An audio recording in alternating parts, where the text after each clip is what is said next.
Okay, folks, let's go to line number 2 with Chris. Chris, come on in and tell me what's wrong with Hillary. Hey, look, what's basically wrong with Hillary is the second choice. Right. She's the choice by default. Yes. So my question would be, if you take Donald Trump out of the equation, what is the reason to vote for Hillary? All right, let me first tell you something, because she's there. I'll be very frank with you. I want a whole lot of change. Our election process did not give us the change that we wanted, but there's something more important than just saying that. And that is, the reason that we didn't get the change that we wanted is folks like myself and all the other folks out there that really attempted to get something going. Well, the truth of the matter is we didn't do the job well enough. Let's take the blame as we should.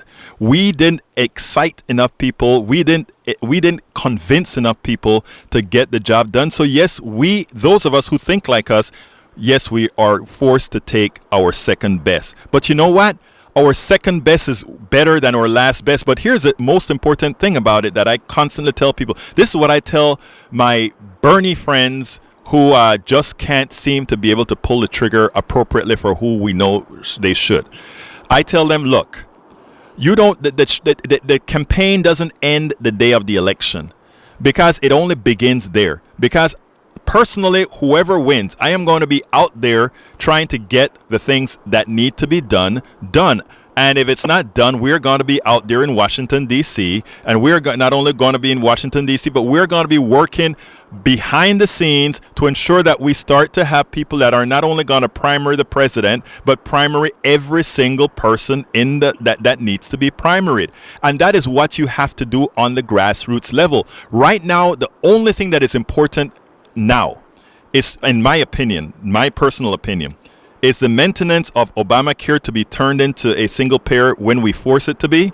And secondly, that we get Supreme Court judges that are not right-wing crazies. And let me explain what I mean by that. Number one, on Obamacare, we need to hold on to that thing until we can get single payer or some real universal type healthcare system passed. But what we can't do is allow it to be messed with now, let's say for the next 4 years, because we then start at ground zero again. So what I'm saying, let's be smart about it. You don't have to be happy about it. Let's be smart about the way we do things. That's what I'm talking about, Chris. Yeah, and my thing is, if Hillary is a default choice, yes, therefore there's not going to be any enthusiasm towards it, because Sir, Chris, let me just stop you right there, because first of all, remember, I am speaking as an individual. I need to make sure and say that when I'm on the air. But here's the interesting thing, my friend, and this is very important. If you're a person that out there, and all the folks that are waiting, I will get to you folks. I will be getting to you. But here's the most important thing, Chris. Any person today that tells me they're not enthusiastic about voting, I'm going to be knocking their doors and calling them on the phone and trying to tell them why they need to be.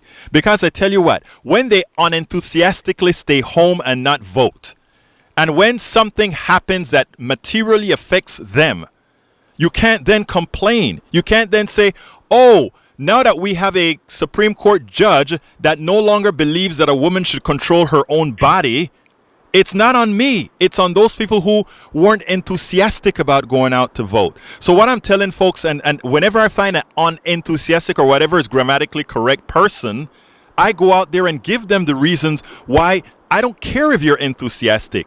Do your civic duty, because it has effects not for a year, not for 2, for 4 years, and in the case of the Supreme Court, for the lifetime of those that are appointed.